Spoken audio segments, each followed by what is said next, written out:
Steve Cardenas, a.k.a. Rocky the Red Power Ranger, and you are watching Smart Tank Revolution. Ladies and gentlemen, welcome back to the Smart Tank Revolution, where we always kick out at 2.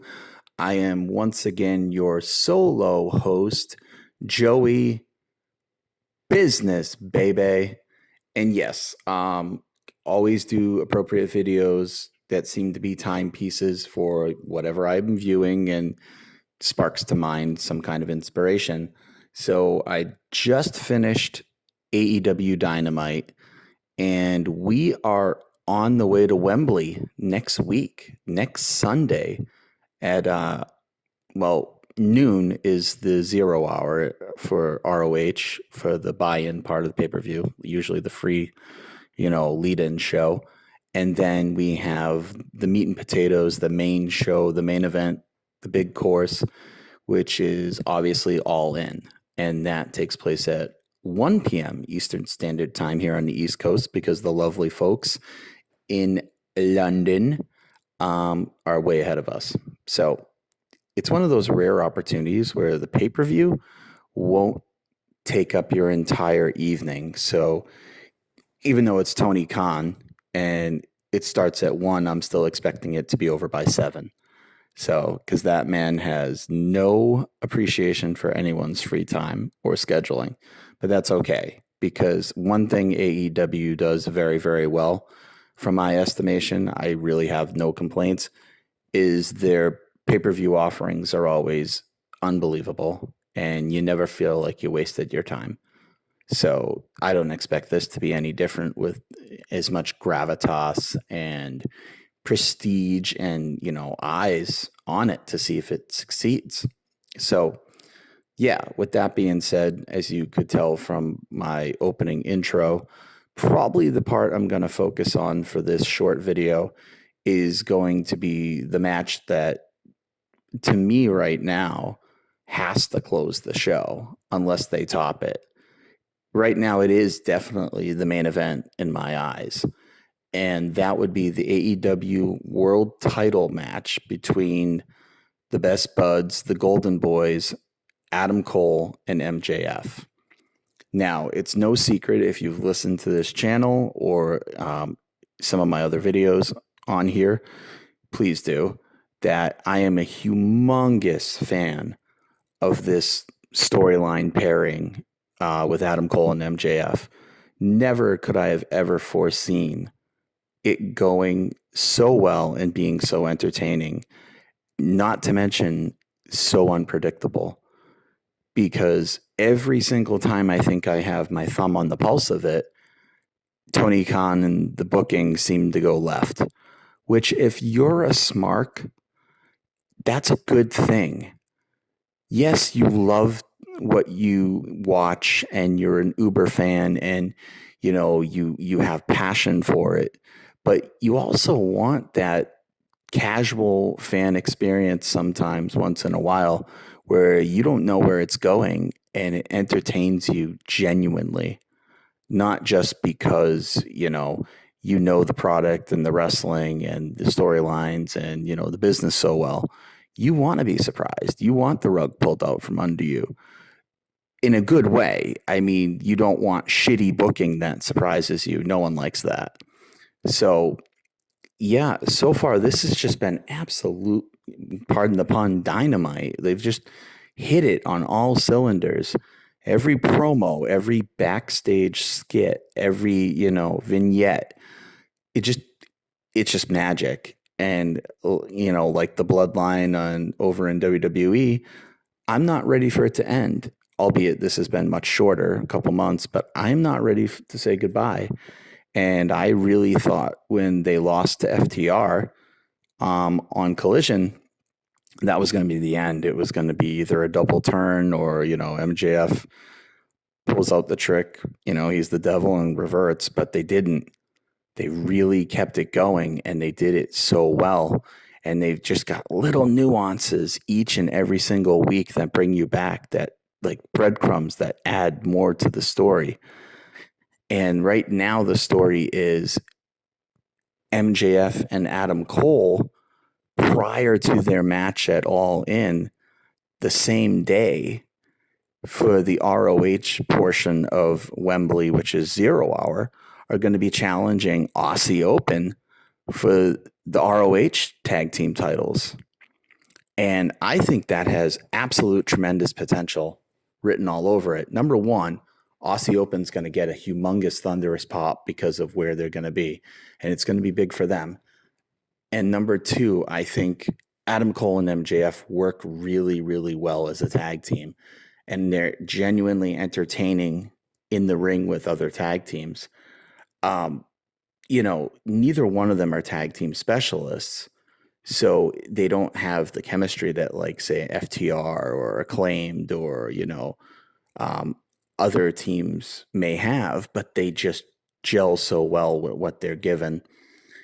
I would be utterly shocked, in order to protect this main event, from my point of view, just, JB here, if they don't win the titles at the opening of the pay-per-view against Aussie Open. I think they have to, in order to protect the intrigue and the interest of the main event, if they indeed go with MJF versus Adam Cole as the main event. So I would say they win, and then, depending on how the main event goes, you might get a barbershop breakup style thing, because MJF and Adam Cole like to do callbacks. They like to be creative. It's definitely going to be good, because the way they set it up on Dynamite tonight, if anyone watched, Adam Cole is ready. He basically came straight to MJF's door and said, "Listen, dude, I love being a tag team with you. I love all of our time, but this is my career and my life. I'm getting my shot back. I didn't think I'd have this 9 months ago when I was on the shelf. So if you think I'm going to go in starry-eyed and just take it easy, I'm not." And it was great. It was a good opening to the promo. And then MJF, of course, I should have expected it. He was like, "That's a cool story, bro." And then he stole Adam Cole's stick and said, "Who's ready for story time with MJF, baby?" And the crowd absolutely ate it up. But what was great is, every once in a friggin' while, you get a real glimpse into Max, whoever Max is, when he's not MJF, because there's got to be points in his life that isn't MJF.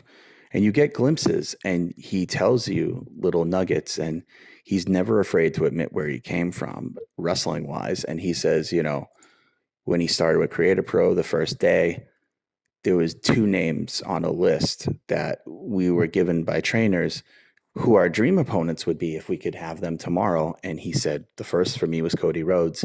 The second was Adam Cole. And that's not a lie, because Pat Buck, one of MJF's trainers, along with Brian Myers, released a Twitter post like 3 months ago that he found the list that MJF originally wrote back in 2018, I believe, or 2017. But it indeed had Adam Cole's name on it, and it indeed had Cody Rhodes' name on it. And there was a couple others. There wasn't just 2 names, but there was a few, maybe 4, and I forget the others. But yeah, what a great piece of work to recall that. And when MJF tells these types of stories about where he's been, damn, it's so hard not to be invested and behind him. Like, he's so unbelievably good in this crowd-pleasing face role that I really can't foresee any way of turning him heel. He's still going to be cheered right now because he's so damn over. He's been over for a while, but this is some of his best work, character-wise. Like, this is different. We're not just getting dick jokes and put-downs and, chicken shit heel stuff, which he excels at. But he's actually genuinely good at being a guy that you want to cheer for. So it adds all the intrigue to this match. Very rarely in wrestling, Donnie and I talk about it all the time, I'm a very big fan of face versus face and heel versus heel. Donnie is more traditional, and he prefers the heel versus face dynamic. Um, that's just his thing.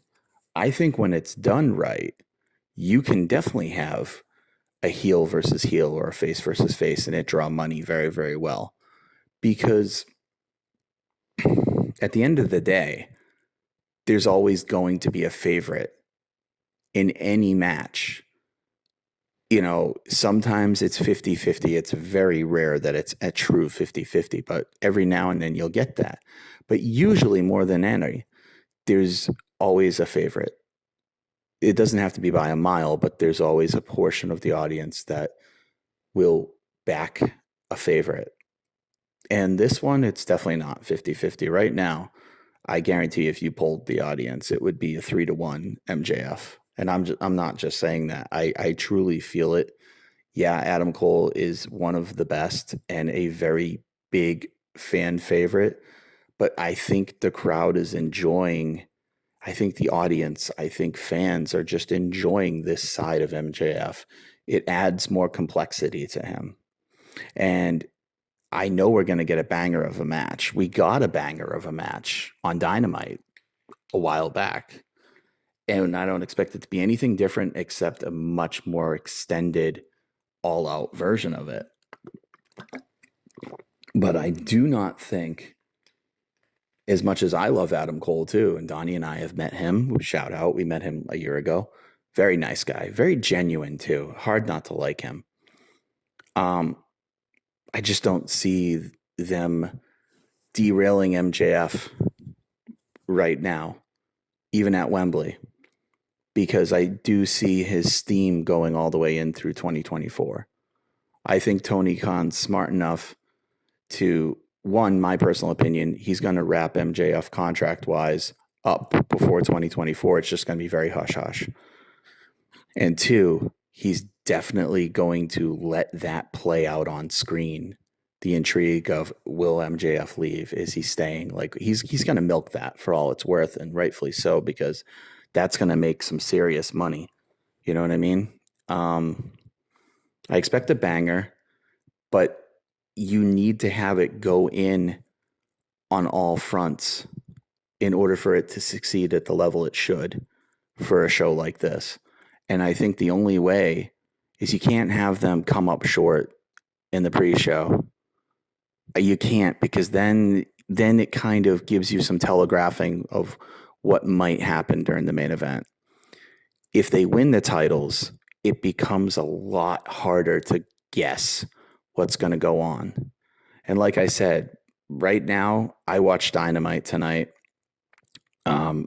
I definitely was going to focus on this. I'll go a few more things. It was a one-trick pony show for me tonight. It has been for a couple times, except for the 200th. The 200th was decent. But yeah, tonight was not great. That Texas death match with Jeff Hardy and Jeff Jarrett was awful. So sloppy, just not good. And the other thing I caught too was Britt versus the Bunny. I love Britt Baker. There's no question whatsoever on my allegiance to Britt Baker and where I stand on her. But it was very painful to watch tonight, and I don't know what's happened to her, because she does not have the same fire and crispness in the ring that she had when she was running shit as the champ. Somehow she's missed a step. It's just very plodding and tough to watch, and I really hope she regains it. Like, I would love her to leave All In as the women's champ. I think they've played around with it on other people. It's not working. It's not garnering what it needs to, get for prestige. And I think putting Britt back in that spot, if she can go, will be a great move, because Sheeta, and then Tony Storm. I mean, you could get the hometown win, obviously. I mean, the home country win, sure. But Britt would be a wise move because Soraya, I can't see her taking it as much as I love Soraya. She just doesn't have it at that level anymore. And personally, breaking news today is Lacey Evans has been let go from WWE, released from her contract. So you could see Macy Estrella pop up in AEW soon because she is actually a free agent, not just, waiting out her contract. She's a free agent. I'm really hoping that we see her sooner than later because, in my opinion, WWE dropped the ball with her humongously because before she got pregnant, she had all the potential in the world to be, a beast in the women's division. So, and then of course you got what's it called? You've got Kenny Omega, and I'm trying to think. Is it Osprey? Yeah, you got Kenny Omega and Osprey, I believe. But yeah, tonight that was terrible too. I mean, the backstage with JR doing an interview and then Kenny Omega getting jumped and JR just literally standing there with a stoic face with no expression while it was the weakest jump of all time. It just, yeah, this AEW Dynamite was not great with the exception of MJF and Adam Cole. They crushed it. They always do. But you got Wembley next week. So I'm really hoping Collision this week and Dynamite next week. And Collision, if they have it next week, I'm not sure they will unless it's from Wembley, really need to sell the show because it's coming together very piecemeal.